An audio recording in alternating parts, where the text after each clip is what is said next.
Jordan Bardella est-il de gauche? Eh bien écoutez, c'est ce qu'on va voir dans cette vidéo, parce qu'un journaliste a fait un petit crash test d'orientation économique à Jordan Bardella. C'était déjà il y a un petit moment, c'était le 18 novembre, mais j'étais complètement passé à côté de ça, donc on va se regarder ça ensemble, parce que vous le savez, moi j'accuse souvent le RN d'être des socialistes identitaires, c'est-à-dire d'avoir une politique qui vise à renforcer l'État maman, qui vise à continuer l'assistanat, mais qui essaie de gratter les votes de droite en disant oui mais nous on défend l'identité française, comme si avoir un pays communiste c'était quelque chose qui allait permettre aux Français d'être puissants. Bref, vous connaissez ma position là-dessus et on va donc analyser tout ça. Mais d'abord, qui suis-je pour distribuer des points de gauche et de droite? Eh ben écoutez, si vous voulez le savoir, vous allez voir la vidéo que j'ai faite à ce sujet. J'ai passé le test du compas politique et je suis assez à droite. Au plan économique, ils m'ont mis dans le carré des libertariens. Donc c'est à partir de cette sensibilité politique que je vais évaluer les réponses de Jordan Bardella. On se lance tout de suite juste après que je vous ai rappelé que c'est le dernier jour pour pouvoir bénéficier de la promo sur le catalogue avec ma superbe marque L'impôt tue. Vous pouvez le prendre en sweat à capuche, en sweat sans capuche, vous pouvez le prendre en t-shirt, vous pouvez le prendre pour homme, pour femme, vous pouvez mettre le logo sur des goodies, vous pouvez vraiment vous faire plaisir et jusqu'à ce soir, vous avez la promo de moins 25% avec les frais de port offerts. Profitez-en, soutenez la chaîne en disant les termes. Allez, on se lance dans cette histoire. On a effectivement des plans sociaux en pagaille, on doit en être à 180 depuis le début de l'année, fermeture d'usine, le taux de chômage est passé de 7,3 à 7,4 au troisième trimestre. Apolline parlait de solutions, qu'est-ce que vous proposez? Bon, d'abord, moi je ne me résous pas à ce que la France devienne un désert industriel. Je pense qu'Emmanuel Macron, parce que avant de savoir ce qu'on fait, il faut regarder un peu l'état de la situation. Je pense que depuis 7 ans, le président de la République a été le président de la décroissance.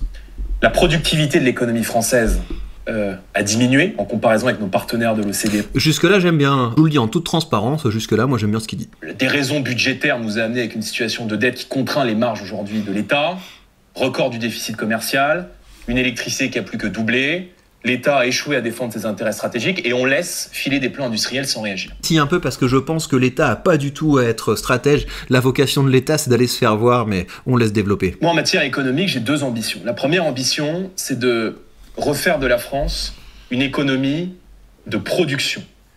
Je veux qu'on déverrouille les contraintes qui pèsent aujourd'hui sur la croissance. Parce que contrairement à ce que pense la gauche... On aura déjà une réponse commune. Contrairement à ce que pense la gauche, on ne s'enrichit pas quand on alourdit la fiscalité sur les entreprises, quand on empêche les entrepreneurs d'innover, de... C'est bien, pour le moment, je valide. Créer, de se développer, et quand une industrie, quand une entreprise met la clé sous la porte ou annonce un plan social, personne ne s'enrichit. Bon.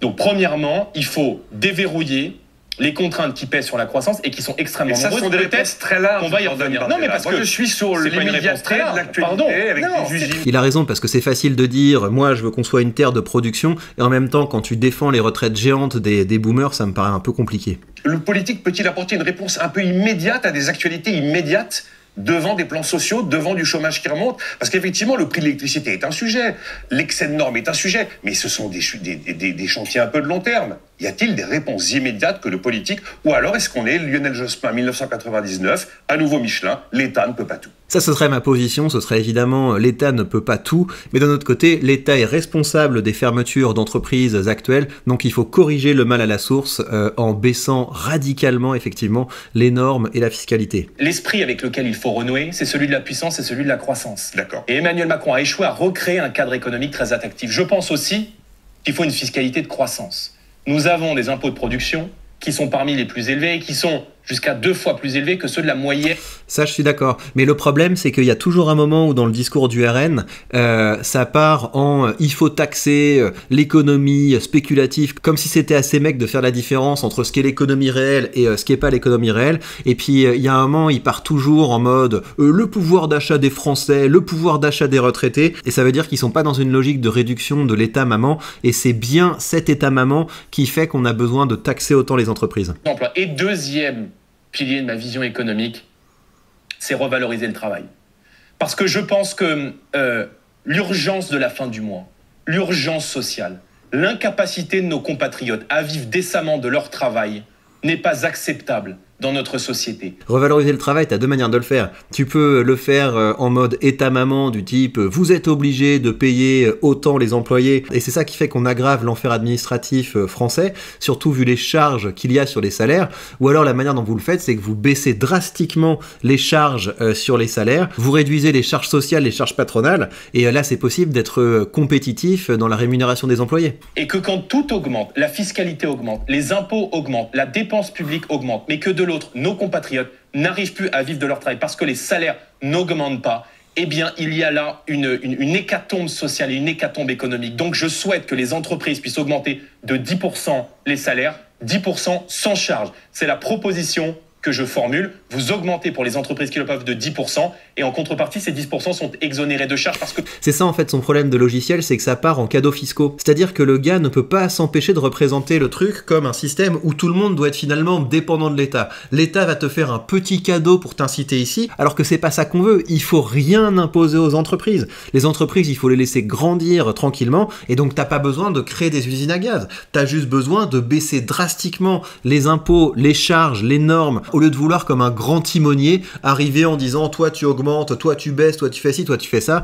Ça ne marche jamais, donc redescendez sur terre les gars. Je leur ai dit qu'il y aurait dans un premier temps ce que j'ai appelé le temps des urgences, et pour moi la première urgence a été de soulager la facture énergétique de nos compatriotes par la baisse de la TVA, et que deuxièmement il y aurait le temps des réformes qui s'étalerait évidemment sur le plus long terme à mesure que nous ferons. Il y a un autre truc qui me frappe dans son discours, c'est qu'il y a beaucoup de choses qui visent effectivement à baisser les recettes de l'État, et en face de ça, il n'y a pas de baisse significative des dépenses de l'État. Et c'est pour ça qu'il y a toujours une douille dans le programme du RN, où on se retrouve au bout d'un moment à « oui, et en fait, on va taxer la spéculation financière, on va taxer les hauts patrimoines, on va taxer les actionnaires qui se gavent. » Donc ça va pas, parce que moi je veux bien, des taxes qui baissent, c'est toujours cool. Baisser les taxes sur l'énergie, pourquoi pas. Baisser les taxes sur les produits de première nécessité, ça j'y crois beaucoup moins, parce que les entreprises, vu l'enfer fiscal dans lequel elles vivent, elles auront plutôt intérêt à en profiter pour augmenter leurs marges, et donc après ça fait qu'on débouche sur des systèmes où l'État va imposer aux entreprises de ne pas augmenter leurs marges, donc on va avoir des fonctionnaires qui vont contrôler les trucs, etc.,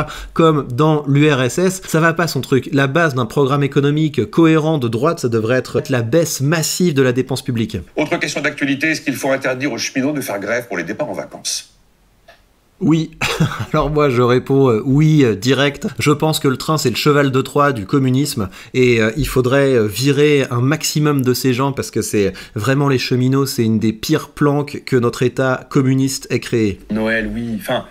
Pour Noël, oui. Moi j'ai regardé ce qui se faisait en Italie. En Italie, il y a des périodes de fête. Il faut des balls en France pour te dire ce discours. Moi, je suis très attaché au droit de grève, et les Français sont tu viens de perdre un point. attachés au droit de grève, mais juste franchement, Noël. Non, mais des questions d'actualité. Et là, on apprend que les droits de mutation à titre onéreux, ce qu'on appelle de manière un peu indue les frais de notaire, vont augmenter. Vous pensez que c'est opportun ?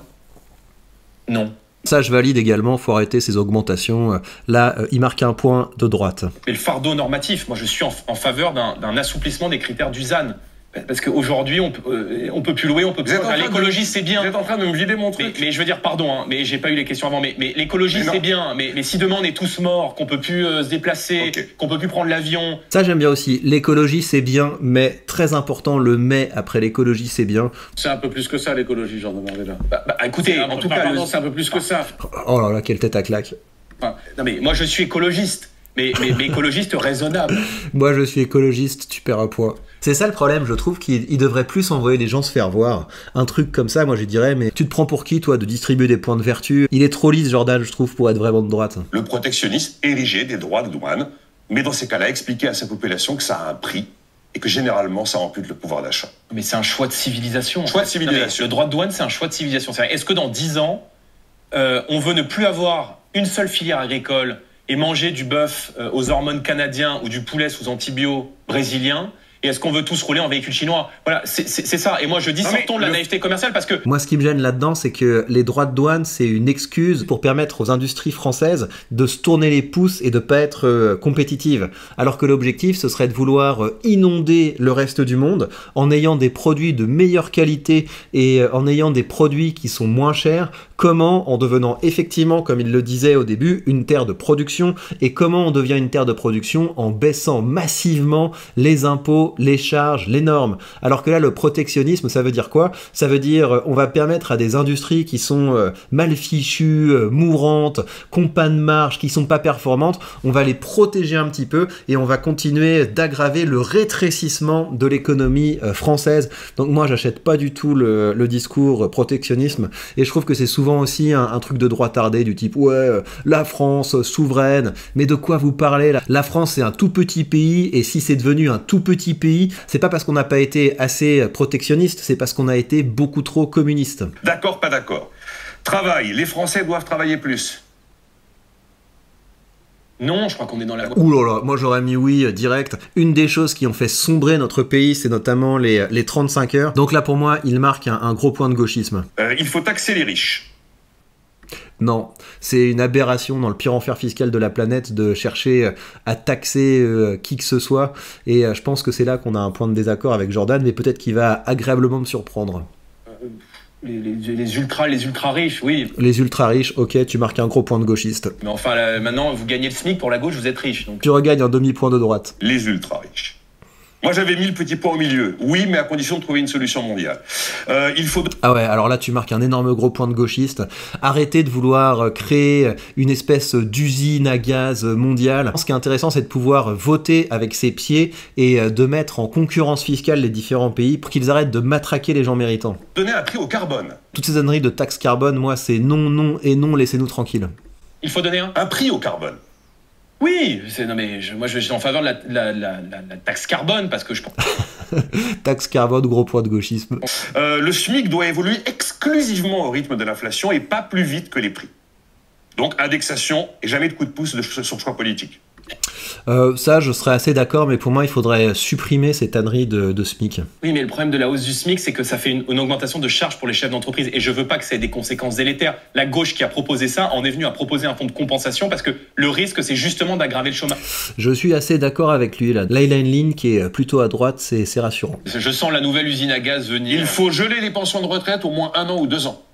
Oui, ça je suis tout à fait d'accord, et aller vers la retraite par capitalisation. Et là je suis sûr qu'il va y avoir le côté gauchiste et ta maman qui va ressortir chez Jordan. Non.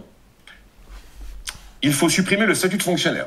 Alors là, 100% d'accord, il n'y a rien qui justifie ça. Il n'y a absolument rien qui justifie que les travailleurs du privé se cassent les fesses pour payer les salaires des fonctionnaires et pour payer leur retraite géante. Vraiment, le statut de fonctionnaire, on a l'impression que ça a été un truc qui a été inventé par des fonctionnaires et qui se sont dit comment est-ce qu'on pourrait se rendre la vie la plus belle possible sans penser aux autres. Vu que c'est nous qui faisons les lois, on a absolument open bar, mais il n'y a absolument rien qui justifie ça. C'est une injustice profonde pour les gens qui payent les fonctionnaires.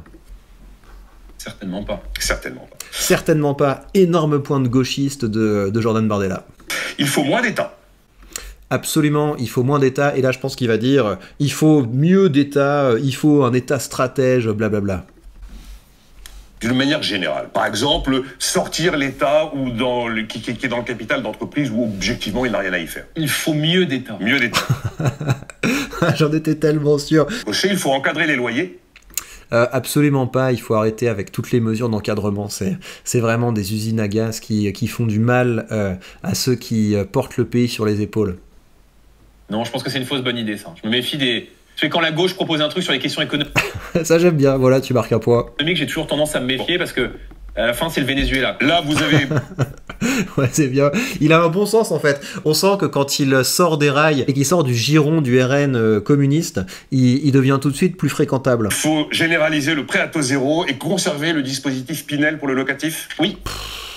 Je suis pas d'accord avec ça parce que ça va vraiment dans la logique diviser pour mieux taxer où on se retrouve avec plein de niches fiscales qui favorisent le clientélisme et on se retrouve pour pouvoir vivre un peu normalement en France, il faut avoir 14 avocats fiscalistes. Enfin moi je trouve ça insupportable. C'est un truc qui met de l'argent dans les poches des notaires en fait et des avocats et j'en ai ras le bol de tout ça. contraire, pénaliserait le marché immobilier. Attendez, il y a combien Et juste par rapport à... alors, Ah bah c'est fini. Bon ok. Mais je pense que l'un dans l'autre, on peut dire que Jordan Bardella est au centre droit. Je pensais qu'il était un petit peu plus à gauche, mais gardez quand même à l'esprit que centre droit en France, ça veut dire turbo-communiste à l'échelle du monde. Donc je garde le même avis sur Jordan Bardella. C'est un peu moins catastrophique que Marine Le Pen. Il y a une possibilité de le tirer vers la droite et d'en faire quelqu'un de beaucoup plus fiable au plan économique, mais il y a quand même beaucoup de travail. Pour le reste les amis, je vous invite comme d'habitude à augmenter votre revenu actif. Premier lien dans la description pour télécharger mon guide qui va vous montrer comment créer un business rentable en 2025. C'est gratuit, je fais ça pour favoriser la construction d'un écosystème où beaucoup plus d'entre vous se mettront sur le chemin de la liberté financière, et évidemment je vous invite à augmenter votre revenu passif, et pour ça vous avez également sous la vidéo le lien vers le courtier que j'utilise, le lien vers mon courtier de Giro, et grâce à mon lien affilié vous aurez 100 € de frais de courtage offerts sur vos premiers achats, ce qui vous permettra d'ouvrir vos premières positions de façon tout à fait indolore. Et bien voilà, chers amis, prenez bien soin de vous et à très vite.